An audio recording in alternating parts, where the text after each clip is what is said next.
Graças a Deus por mais uma vez estarmos na presença do Pai, reunidos a fim de adorarmos, engrandecermos e bendizemos o nome do nosso Deus. Sou grato a Deus pela oportunidade também de confiança de nosso pastor, que tem estendido a oportunidade a nós, e aos pouquinhos nós vamos aprendendo a falar alguma coisa de Jesus, né, irmãos? Aos pouquinhos a gente vai aprendendo a falar alguma coisa da palavra, e graças a Deus pela vida de nosso pastor, que assim vai nos formando, e Deus também vai nos formando, nos moldando e trabalhando segundo a sua boa vontade. Atos dos Apóstolos, capítulo 27,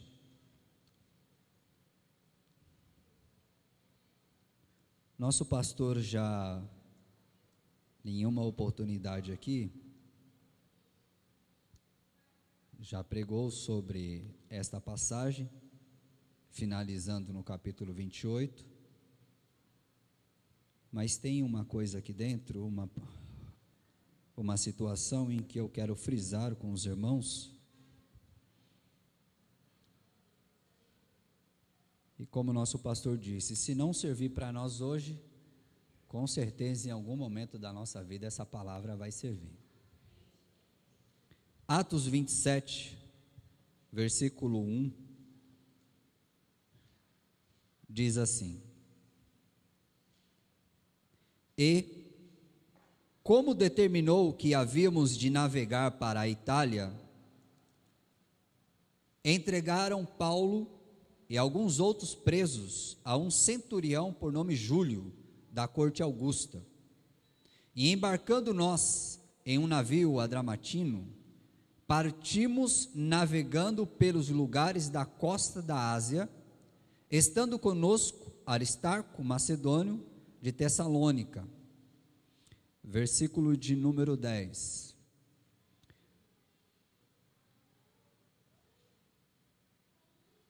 Irmãos.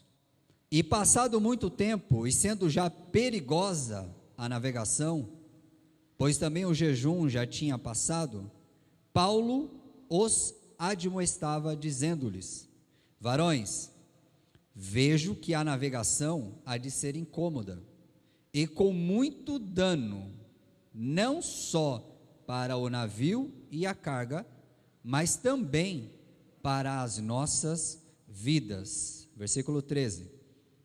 E soprando o sul brandamente, lhes pareceu terem já o que desejavam, e fazendo-se de vela, ou levantando âncoras, foram de muito perto, costeando Creta. Mas, não muito depois, deu nela um pé de vento chamado Euroaquilão. Amém, irmãos? Podeis assentar.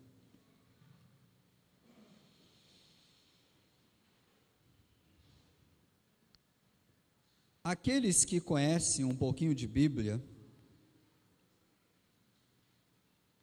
que já leram o livro de Atos, vão ver que a partir do capítulo 20, 21 de Atos, começa a narrativa sobre a prisão de Paulo e a sua ida para a Itália, para que ele fosse julgado. Em um determinado momento, Paulo é preso em Jerusalém, pelos fariseus, a mando dos sacerdotes, sendo ele acusado de pregar contra a lei, de ser contra a lei, de ser contra os costumes, de ser contra o templo, e de pregar um outro costume que não era o próprio proveniente da lei judaica. Pegaram Paulo, mesmo ele tendo sido avisado antes, por meio de profecias, até mesmo o profeta da igreja por nome Ágabo, em uma maneira simbólica, prendendo o cinto em si, dizendo: olha, de quem é esse cinto, assim farão. Ou seja, dizendo que Paulo seria preso, e mesmo avisado, e mesmo os irmãos dizendo: não vá para Jerusalém, porque você vai ser preso.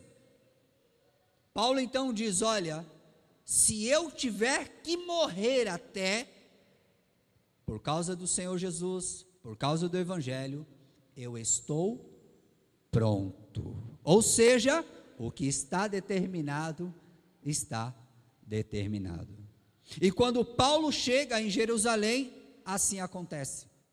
Ele é preso, acontece uma muvuca, um barulho, uma bagunça na cidade, e então os soldados romanos ficaram sabendo do que estava acontecendo e foram até lá para ver o que estava acontecendo.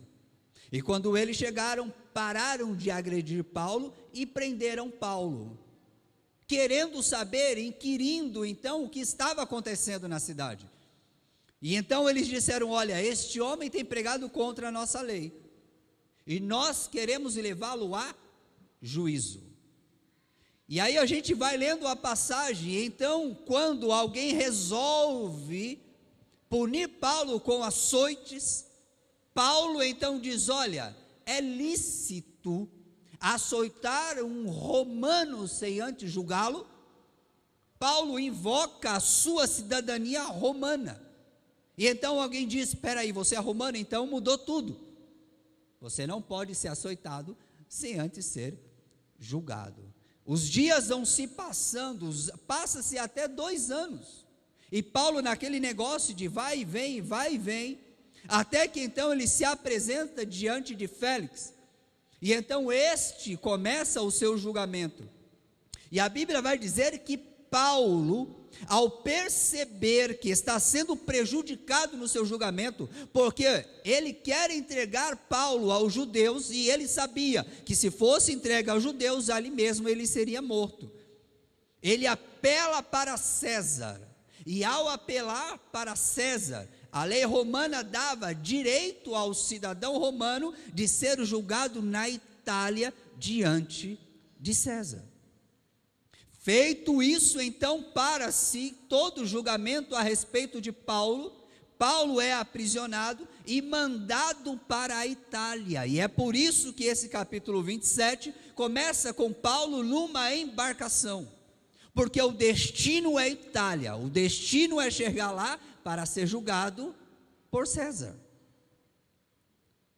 E nessa mensagem, se eu fosse bom para dar tema, mas eu não sou, eu diria que o tema dessa mensagem é: quando o forte vento sopra em nossa vida.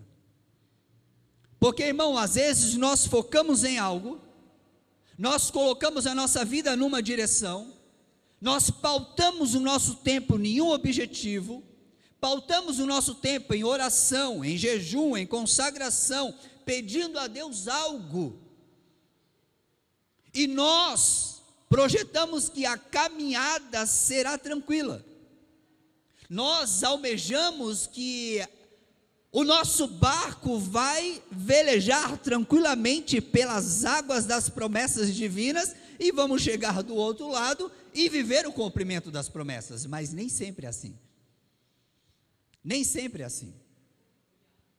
Por vezes as nossas vidas sofrerão turbulências, por vezes nós seremos acometidos de provas, de tribulações, de perseguições, e por ventos que são necessários para a formação e fortificação da nossa fé. Não tem como nós sermos amadurecidos se não passarmos pelos ventos da vida. Não tem nada que nos leve a estreitar a nossa oração mais do que ventos e tribulações, mais do que necessidades. Por quê? Porque se a minha geladeira está cheia, isso até parece até de praxe dizer isso, né? Todo mundo fala, eu também vou falar. Se a minha geladeira estiver cheia, se o meu carro estiver bom, o tanque cheio, todo mundo com saúde, conta bancária no azul, contas pagas, no débito automático, eu nem sei quanto que está vendo, bateu lá, está pago. Mil maravilhas, irmãos. A gente deita como se não houvesse amanhã. A gente vive sem pensar no daqui a pouco.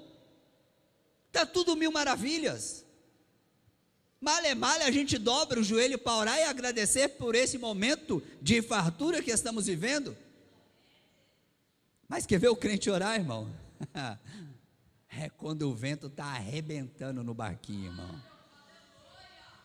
É quando a fornalha começa a aquecer debaixo dos pés dele, irmão. Quer ver o crente subir monte? É quando o negócio, a casa virar de perna para o ar. É quando chega a tribulação. Aí a gente lembra que 5 minutos não são mais suficientes para orar. Aí a gente lembra que esse negócio de dobrar um joelho e a outra perna, não, só fazer o sinal da cruz, pai, cheguei, pai, estou acordando, pai, estou indo dormir, pai, obrigado pela comida, não é mais válido. Aí a gente quer engrossar a oração. Aí quando a gente levanta, fica até difícil de se colocar de pé, parece que a roda ela sai do lugar. Aí a gente começa a calejar o joelho. Por quê? Porque é aí que nós começamos a viver as experiências que Deus tem para nós, irmãos. E veja que Paulo, ele está num barco indo, mas veja que a embarcação já começa, logo no começo, o negócio já não começa bom. Paulo já começa a dizer, Lucas, que é o redator de Atos, ele já começa dizendo, olha, o negócio já não começou bom. O vento já começou a soprar de início, o vento contrário. Assim que nós embarcamos e pegamos a rota, o vento contrário já começou a soprar. E tivemos que ir costeando. Quem firma propósito, irmãos, na maioria das vezes, vai remar sozinho. Quem firma propósito, na maioria das vezes, vai orar sozinho. Quem firma propósito, na maioria das vezes, vai chorar sozinho. Quem firma propósito, na maioria das vezes, vai estar sozinho no seu canto, cultuando a Deus, e ninguém entende porque ele só chora. Ninguém entende porque os olhos dele estão sempre com lágrimas. É porque o negócio está estreito, é porque o negócio está difícil, é porque o vento está soprando o contrário, as águas estão batendo para dentro do barquinho, mas ele está lá. Eu tenho uma direção, eu tenho um foco, eu tenho um lugar para alcançar, eu não posso parar, eu tenho que continuar, eu tenho que prosseguir, não posso voltar para a praia, eu tenho que chegar do outro lado. E a Bíblia vai dizer que então esse vento, ele toma uma outra proporção. Ele não se torna mais um ventinho sul. No versículo 15, ou no 14, melhor dizendo, ele se transforma em um vento tempestuoso, chamado de Euroaquilão, ou no Euroáquila, como diz no grego. Em outra tradução, um vento nordeste. E eu fui pesquisar, e quando a Bíblia aqui diz um vento tempestuoso, no grego, a palavra para vento tempestuoso aqui é a espécie de um furacão, de um tufão, de um tornado. Não era mais um ventinho qualquer. Não era mais um ventinho que costeando você consegue ainda assim sair do lugar. A palavra vai dizer que eles se deparam com um tufão. Irmãos, quem já esteve em alto mar, sabe o tamanho das ondas que lá se levantam quando o mar vira. Ondas de 5 metros, de 6 metros, em que o barquinho vai lá em cima e ó, parece que está caindo dentro de um poço. E na vida, às vezes nós nos sentimos assim. O vento nos pega no mar e o mar revolto nos leva para cima, e da mesma maneira que ele nos leva para cima, ele nos projeta para baixo, parecendo que tudo vai se arrebentar, que a nossa vida vai acabar, que ali nós vamos morrer, que daquela prova nós não vamos sair, que daquela situação não tem mais solução. Mas sabe por que nós nos desesperamos? Porque a nossa parte humana se manifesta ali. A nossa parte humana, a nossa natureza humana se manifesta ali. Porque naquela hora, o homem espiritual, ele começa a dar lugar ao homem carnal. O homem espiritual confia, mas o homem carnal duvida, se desespera. O homem espiritual, ele tem a paz, mesmo em meio às tempestades. Tudo à sua volta está se arrebentando, mas o homem espiritual está dizendo: eu sei quem tem controle da tormenta, eu sei quem pode falar ao mar, eu sei quem pode falar ao vento, eu sei quem pode pegar o leme, eu sei quem pode pegar o timão, eu sei quem pode me conduzir. O homem espiritual, ele não se desespera.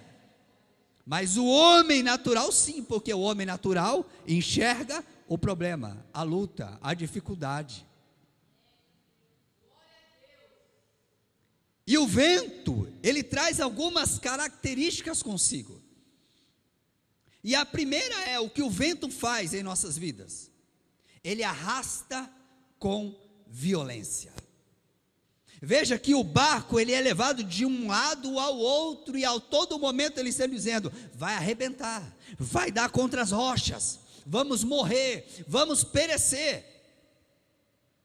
E o vento, a intenção dele é arrastar com força. E arrastar, a intenção do vento é nos tirar do nosso lugar. É nos tirar do lugar ao qual Deus nos estabeleceu. É nos tirar do lugar de onde Deus disse: aqui eu vou te abençoar. É nos tirar do lugar de onde Deus tem falado, se manifestado e se revelado a nós. O vento vem na intenção de nos arrastar de tudo quanto Deus preparou para nós. Porque o vento sabe que nos tirando deste lugar, nos tirando da onde Deus nos estabeleceu, ele então mina a nossa fé, a nossa confiança, e nos coloca em outro sistema de vida, que é o de desespero, porque o desespero nos leva a ações, e atitudes, e decisões desprovidas da vontade de Deus. Porque quando estamos desesperados, irmãos, nós não pensamos em orar, na maioria das vezes. A primeira mensagem que vem à nossa mente é: faça isso, a gente vai e faz, e depois escolhemos a consequência. O desespero só nos fala uma coisa: olha, tem que agir agora, tem que tomar decisão agora.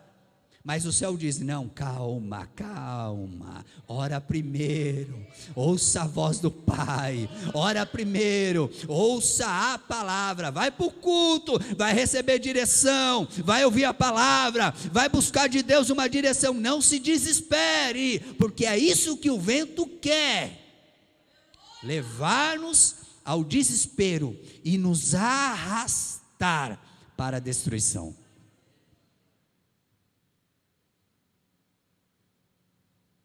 Segunda coisa que o vento nos causa, ele tira os referenciais. Versículo 20 diz assim: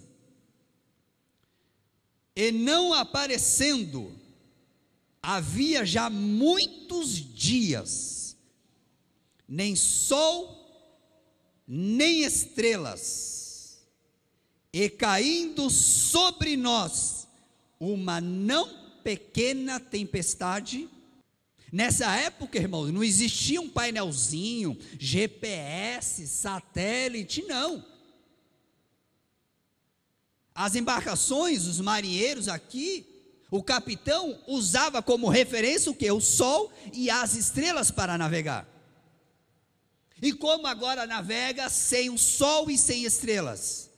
Por dias apenas escuridão, somente trevas. Como é que se navega, irmão, sem direção? Como é que eu vou saber para onde eu estou indo se eu não consigo enxergar o caminho pelo qual eu estou andando? Veja que o vento trouxe o quê? Nuvens escuras. O vento trouxe trevas, trouxe desespero. De o próprio Lucas falar, fugiu-nos toda. Não sobrou nada de esperança.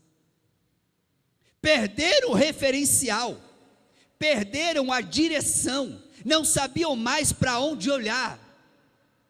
E quantas vezes nós estamos assim também, irmãos? No meio da turbulência, nós ficamos assim, para onde eu olho, para onde eu vou, a quem eu corro, a quem eu recorro, com quem eu falo, para quem eu peço oração, para quem eu peço ajuda, e a gente fica que nem doido, sem um referencial, sem uma direção. Se esta palavra não serve para ti hoje, guarde, irmão, porque no dia que a tempestade vier, e você falar assim, eu estou me sentindo sem rumo, aí você se lembra, opa, eu lembro daquela palavra, e o pregador disse que eu me sentiria assim, sem rumo, mas calma que nós vamos chegar lá, do que também Deus faz na tempestade. Terceiro, que é o finalzinho do versículo, tira toda a esperança. Irmão, ao ponto de esvaziar o navio para aliviar o peso. Preste atenção nisso. Eles começam a esvaziar o navio para aliviar o peso. Alimento, carga, o que tinha, joga fora, para quê? Para ficar mais leve. E eu fiquei pensando, Senhor, na tempestade, nós lançamos fora, às vezes, coisas que são do nosso benefício, coisas que para nós são valiosas, mas o desespero nos faz perder a visão de que aquilo que nós estamos jogando fora, por causa do desespero, um dia nós vamos precisar, irmãos. Nós vamos precisar. Então não adianta nós sermos levados pelo desespero em querer aliviar o cargueiro que nós estamos sentindo, o peso que nós estamos sentindo. Teve uma pessoa que uma vez disse para mim assim: olha, antes de eu me converter, eu só comia bife. Era bife, era carne, bife. Depois que eu virei crente, irmão, para comer um ovo está difícil. Eu falei, abençoado. Está difícil comer um vinho? Tá, rapaz. Porque esse negócio de ser crente é doído. Doído é o inferno, irmão. Difícil é o inferno. As privações da vida cristã aqui não se limitam à glória que nós receberemos ali. Eu não estou preocupado com o bife, eu não estou preocupado com a tal da picanha, eu só quero saber de um dia estar assentado à mesa para a grande ceia do Senhor e olhar para os meus irmãos e dizer: valeu a pena enfrentar a tempestade, valeu a pena enfrentar as adversidades, valeu a pena enfrentar todas as mazelas da vida terrena, para hoje usufruirmos do banquete celestial com o nosso Mestre. Vale a pena. Não se desfaça da esperança, não se desfaça da fé. Creia que o Deus que permitiu o teu barquinho entrar no mar revolto é o mesmo que vai te garantir vitória, que vai te atravessar para o outro lado, que vai acalmar o mar, e ainda que o barco se arrebente, a minha vida, a sua vida, a vida da igreja, ela está guardada em Cristo, escondida em Deus. Livro do profeta Jeremias, ele traz uma expressão muito forte. Livro não, em Lamentações de Jeremias, capítulo 3, versículo 18, ele diz assim: então disse eu, já pereceu a minha força, como também a minha esperança no Senhor. Irmão, olha a situação de Jeremias. A minha força já foi, e a minha esperança, ou seja, eu cansei de esperar, eu cansei de ouvir que tenha fé, Deus vai fazer. Eu cansei de esperar, ouvindo, continua, porque a vitória vai chegar. Eu cansei de esperar, ouvindo, só mais um pouquinho de tempo, que há de vir, virá e não tardará. Eu cansei de esperar no Senhor, ou do Senhor. Aleluia. Eu quero te dizer uma coisa, irmão, irmã. Se você se cansou e continua questionando, dizendo: até quando? Até quando? Mais uma vez a palavra te diz: até quando Deus decidir o quando. Até quando Deus decidir o basta. O basta não vem de mim, o basta não vem de campanha, o basta não vem de oração, o basta vem do trono de Deus. E enquanto o basta não vem, vai pedindo força, vai pedindo graça, vai dizendo: Senhor, me ajuda mais uma vez, me renova mais uma vez, me dê graça mais uma vez, me dê sabedoria mais uma vez, renova a minha fé mais uma vez, renova a minha esperança mais uma vez. Então, se é isso que você precisa, aqui nessa noite tem renovo da sua esperança, tem renovo da sua fé, tem renovo da sua força. Com esta palavra você vai fazer igual Elias, você vai comer e caminhar mais 40 dias, daqui 40 dias quando acabar, vai descer pão de novo, vai descer carne de novo, vai descer água de novo, e você vai caminhar mais 40 dias, até quando? Até quando Deus disser basta, mas até lá, continue caminhando com Ele. E por quarto e último, o que o vento faz em nossa vida? Ele imobiliza.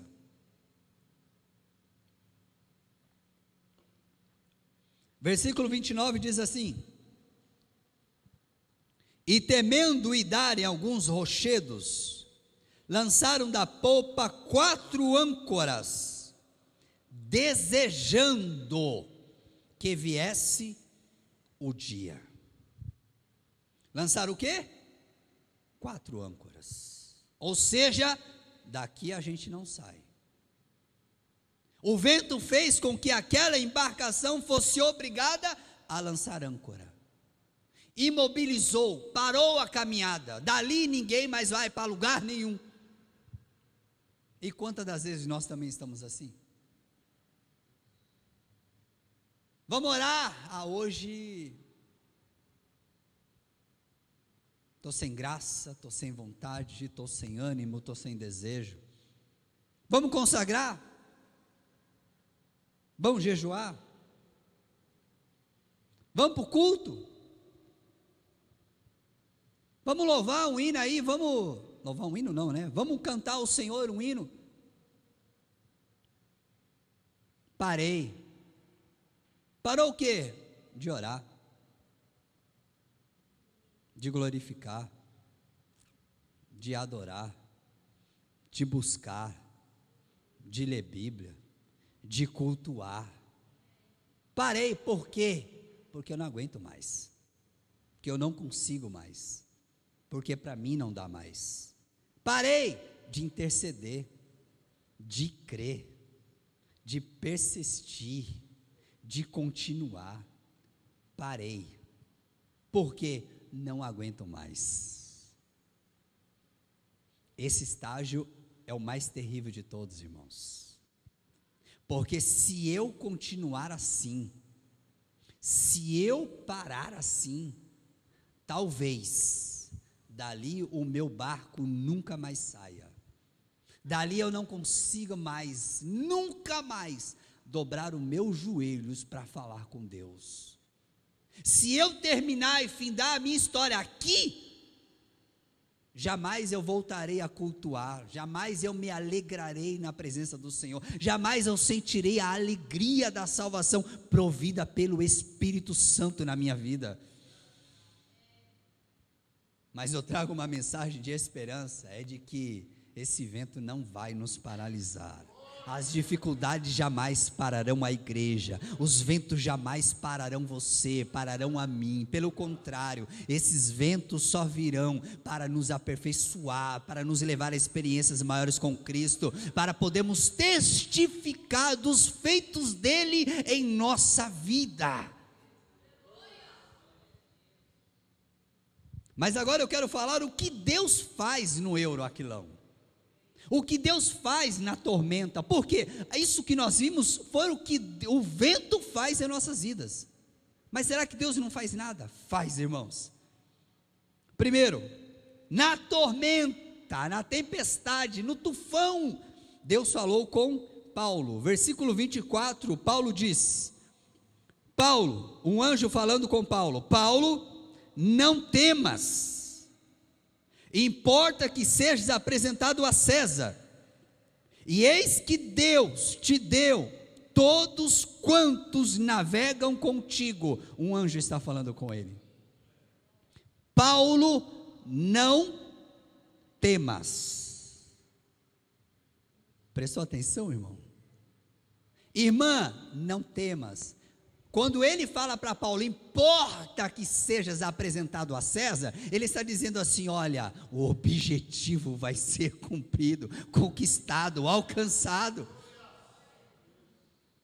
Você vai chegar na onde você tem que chegar. Ou seja, irmão, a mensagem de esperança de Deus na tormenta é: não temas. Você vai chegar no teu objetivo. Você vai chegar no teu objetivo. Na tormenta ela vem para causar tudo que nós vimos, mas Deus também aparece trazendo uma palavra de esperança. Não temas, porque você vai passar a turbulência. Você vai passar o tufão, você vai atravessar a tempestade, você vai passar pelo mar tempestuoso, ainda que fiquem cicatrizes, não importa, o que importa é chegarmos do outro lado. Segundo, Deus faz cessar o medo, dizendo: não temas. Deus fala na tormenta, mas Deus também faz cessar o medo. Diante das tempestades, irmãos, nós vendo o nosso barquinho, a onda bate e arranca a madeira, fala: meu Deus, arranca, bate e leva outra madeirinha, meu Pai amado, a onda bate e leva outra madeirinha, o vento vem e derruba o mastro, e a gente começa a desesperar, mas aí do céu, mesmo em meio à escuridão, mesmo sem rumo, mesmo sem direção, a voz do Pai ecoa dizendo: não temas, você vai chegar do outro lado, não se atemorize, você vai passar pela tormenta, fique tranquilo, fique tranquila. Quando ele fala isso, é o mesmo de dizer: eu estou contigo, eu vou com você, eu vou te ajudar, eu vou ser o seu companheiro, a sua companhia, dia após dia, em meio às turbulências. Aleluia!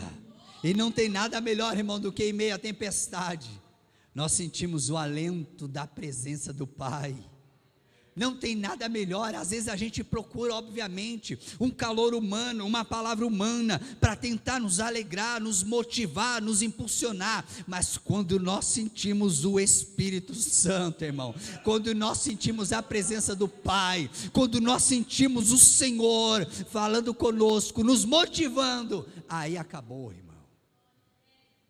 Aí nós ligamos o motorzinho e só focamos em atravessar a tempestade. E terceiro, ele leva em terra com segurança, versículo 44, e os demais, uns em tábuas, outros em coisas do navio, e assim aconteceu, que todos chegaram à terra a salvo. Foram salvos no que, irmãos? Nos pedaços do navio. O navio não chegou inteiro, mas eles chegaram. A embarcação se perdeu, mas nenhum dos que estavam no barco se perderam. O que isso quer dizer?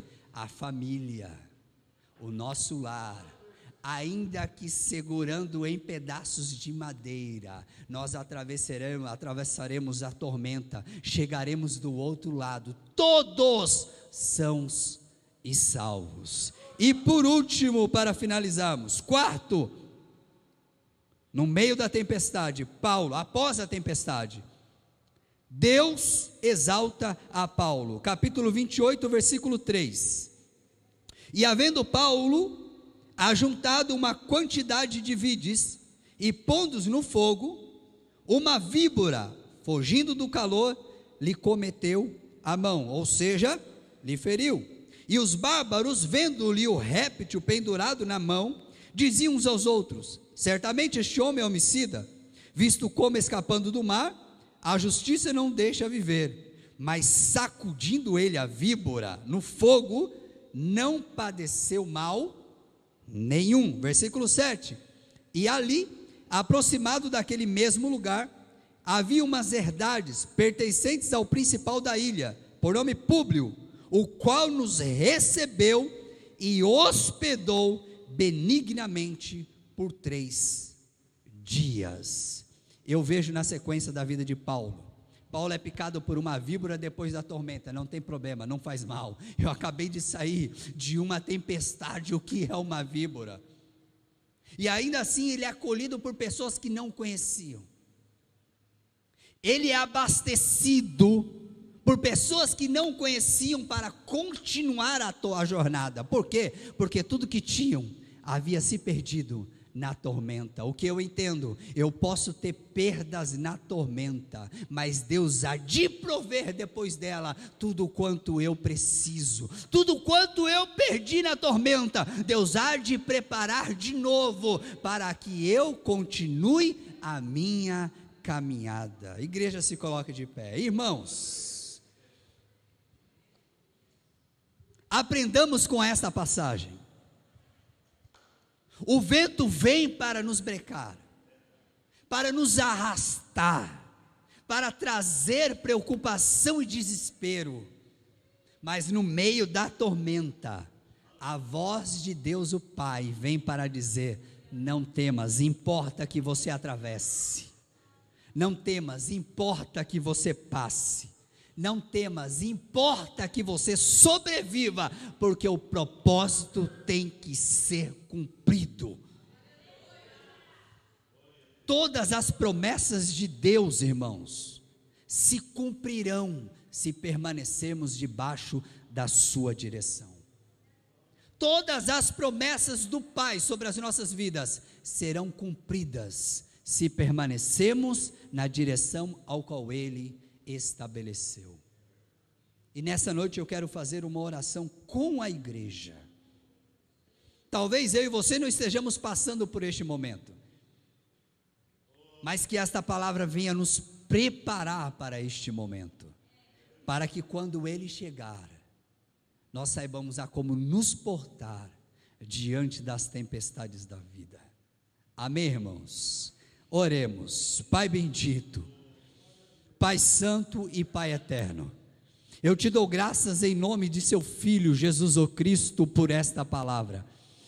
ao qual vem nos ensinar, Senhor, que as tormentas da vida, as tempestades, os ventos, os tufões, você vai se alegrar, glorificar, engrandecer o meu santo e bendito nome. Que esta palavra sirva de alento, se alguém aqui está passando por isso, mas que esta palavra também sirva de aviso, no momento que adentrarmos ao mar tempestuoso, que possamos estar firmados na rocha, com nossos olhos fitos em Jesus Cristo, o autor e consumador da nossa fé, sabendo quem nos chamou, aquele que nos guia e aquele que nos prepara todas as coisas. Assim te peço, assim te agradeço, em nome do Senhor Jesus, amém, e graças a Deus.